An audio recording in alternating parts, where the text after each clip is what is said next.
Hiniling ni Bayan Muna Chairperson Nery Colmenares sa Senado at Kamara de Representantes na silipin ang paggamit ng confidential and intelligence funds ni Vice President Sara Duterte, lalo na ang questionableng paggatos nito ng 82 na milyong piso. According to information gathered by Bayan Muna, VP Duterte spent 125 million pesos of her confidential and intelligence fund just for the period of February 6 hanggang March 29, 2023 or in a span of about 50 days. Worst, she again spent another 125 million pesos from April 25 to June 30, 2023 or just over 2 months, sabi ni Colmenares. During that period, she reported that she spent 22 million pesos for purchase of information and for payment of reward without explaining this huge amount in just over 3 months since the two items could overlap and be given to the same person. Dagdag pa namang tumutol sa pagpapasampina doon sa mga record kung paano ginastos ni Vice President Sara Duterte ang confidential fund nito sa ilalim ng Office of the Vice President at sa dati nitong pinamumunuan na Department of Education at sa pagdinig nga ng House Committee on Appropriations nitong Martes, ipinaliwanag ni Commission on Audit Chairperson Gamaliel Cordova na hindi maaaring basta na lamang ilabas ng kanilang ahensya ang mga impormasyon kaugnay ng confidential fund.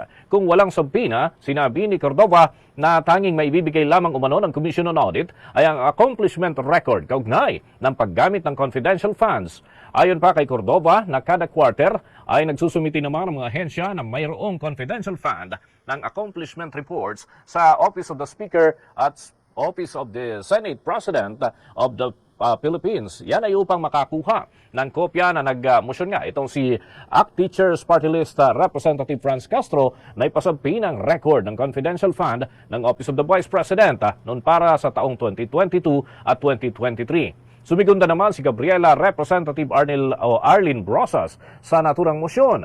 Ipinasama naman ni Kabataan Representative Raul Manuel ang record ng confidential funds ng Department of Education. Abang wala namang tumutol sa naturang motion kaya naprubahan ni House Committee on Appropriations Senior Vice Chairperson Stella Luz Kimbo na siya ding presiding officer ng naturang pagdinig. Kaugnay niyan, narito ang... So may I therefore move, Madam Chair, to subpoena duces tecum be issued to COA for these AOMs or kung meron mang notice of disallowance or suspension issued to the Office of the Vice President and to the Office of the Department of Education. I so move, Madam Chair. Kung Castro, as soon as all the briefings are done, then that motion can be entertained before the whole committee. Okay. Can we have the comment of the COA as regards to that?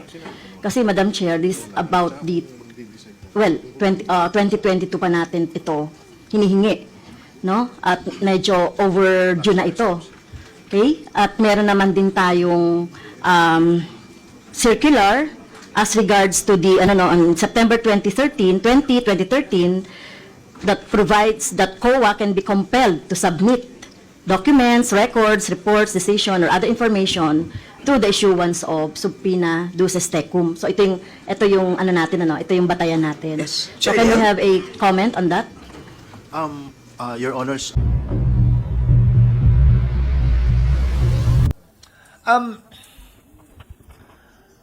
Ano bang nire-reacta natin? May development nga ba sa ICC o nanggagaling lamang sa isa o dalawang taong hindi naman talaga tagapagsalita ng ICC? In the event po na... Hindi, problema ko kung ang hirap mag-react nang wala ako nakikitang dokumento mula sa ICC at hindi ICC mismo ang nagsasalita. At kung pagbabasihan mo, ang napanood ko lamang yata ay si Secretary Remulla. Sabi niya may nakita raw siyang dokumento na parang gusto siyang interviewin. Tama ba? Yun ang narinig ko. Pero hindi ko naman nakikita pa yung papel. At kung gusto man siyang interviewin, hindi ko alam kung napadala na siya ng notisa na gusto siyang imbitahin. Papaunahan ko na. Unique at kakaiba ito dahil kung pag-uusapan natin ang nakaraan ng Senado, yung mga naunang Senate President sa kaso ni Senator Enrile, sa kaso ni Senator De Lima, sa kaso ni Senator Trillanes, ang naging pasya ng Senate President sa mga panahong yon, huwag payagang arestuhin ang isang senador habang nagsesesyon ang Senado. In-extend ng konti yan sa kaso ni Senator Trillanes. Huwag payagang arestuhin sa loob ng pasilidad ng Senado. Pero sa labas, pwede na, o paglabas, pwede na. Alam nyo? Pero hindi sinasabing immune siya sa aresto. Pangalawa, sa ilalim ng saligang batas, immune from arrest ang isang mambabatas para sa isang krimen na ang kaparusahan ay hindi lalampas ng 6 na taon. Kung pag-aaralan ninyo ang ICC at kasalukuyan pa lamang namin pinag-aaralan ito, ang parusa sa crimes against humanity na chismis na sinasabi nila, kaya mahirap na yun daw ang ikakaso, ay not more than 30 years. So, ang not more than 30 years ba, pasok sa hindi lalampas sa 6 na taon? Ang batas kasi natin, may minimum, may maximum. Ang batas doon iba So, pag in-apply mo yung constitution natin sa terminolohiya ng batas nila, posibleng pumasok. Di ba? Ang not more than 6 years, pasok sa not more than 30 years. So, pinapapag-aralan namin sa mga abogado ngayon, at tiyak ko pinag-aaralan din ng abogado ni Senator Bato. So, hindi sa ganun ka simple. Sunod, kung mag-i-issue ng warrant, ito'y puro katanungan lamang. Kung mag-i-issue ng warrant nga ang ICC, kung hindi na tayo miyembro ng ICC, ba't natin susundin yung warrant na in-issue niya? Iba yung may jurisdiction sila nung nangyari yung mga events na sinasabi nila. Doon sa, ngayon, di na tayo miyembro So, legal bang pwedeng ipatupad niya ng pulis? Hindi ko alam ang sagot. Legal bang, pag pinakitaan ka ng warrant ng ICC na hindi na tayo miyembro, anong legal na epekto nun dito? So marahil, baka may dagdag pang proseso. Yung tinatawag nating recognition of foreign judgment. Na para madesisyon na ng korte kung tama nga ba yun o legal o hindi.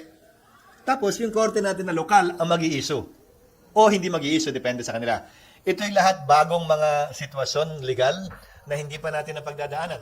So hindi ko pa masabi kung anong magiging kapasahan dahil hindi pa namin klarong nakikita rin yung mga legalidad na papasok dito. Pinapapag-aralan ko pa rin sa legal ng Senate. The Supreme Court has already ruled that during the period na miyembro pa tayo ng Rome Statute, covered pa rin siya. May responsibility pa rin yung Pilipinas to respect the international law. Pero ano bang nakasulat dun sa ICC? May jurisdiction sila pag hindi nagfa-function ang korte natin. Nakahanda ka ba? Nakahanda ba ako aminin na hindi nagfa-function ang justice system sa ating bansa? Na kinakailangan silang manghimasok at makialam dito? I'm sorry? Well, tila nagpasa ang administrasyon na hindi nila kinoconcede yun, kaya nga ayaw nila mag-cooperate. Di ba? Pero isa yun sa requirements. Ako, may jurisdiction sila dahil dysfunctional. Hindi nagfa-function ng tama. Walang remedy dito ang mga biktima at naapi. So, depende. Again, pinapapag-aralan ko, ito yung mga katanungan lamang. Hindi ko ito posisyon, hindi ito posisyon pa ng Senado, pero pinapakita ko lang sa inyo kung gaano kasalimuot nitong isong to at hindi ganun kasimpleng question legal lamang. Sir, kumabot sa point na magkaroon ng arrest order, ano yung magiging responsibility ng Senate leadership dahil sa protection ng diba siya papayagan na mag-stay dito sa Senate to avoid? Well, nangyari na yan dati. Di ba? Mahigit 1 buwan yata dito. Mas naalala nyo siguro, si Senator Trillanes. So, we will follow tradition, the practice of the Senate, and accord the same treatment with respect to him. But again, Sally, the issue is, saan galing ba ano ba yung warrant na pinag-uusapan natin? Ano ba yung papel na yun? Kung napakinggan nyo yung hearing ng isang araw, si Pastor Kibuloy nga may warrant na pero hindi naman daw kailangan sumuko Yun, Philippine Court na nag-issue nun So, kung gaano karami siguro ang abogado, gaano karami yung legal na opinion kaugnay sa bagay na ito. So, ayoko munang tuldukan ito. Sorry sir, we will follow tradition, meaning poprotektahan po ng Senate. Meaning, when in session, yun ang susundan ko, when in session, we will not allow any arrest while inside the Senate. We will not allow it to because it will remove or perhaps diminish, that was the reason they gave before. It will diminish the integrity and the prestige of the institution if that is allowed. Opo. At ito mga binanggit ko sa inyo, mga tanong na pinukul ko rin sa kanila na hindi nila masagot. kanina lang, nag-usap kami tungkol doon, pero bahagyang tungkol doon. Pero mas patungkol doon sa security detail niya.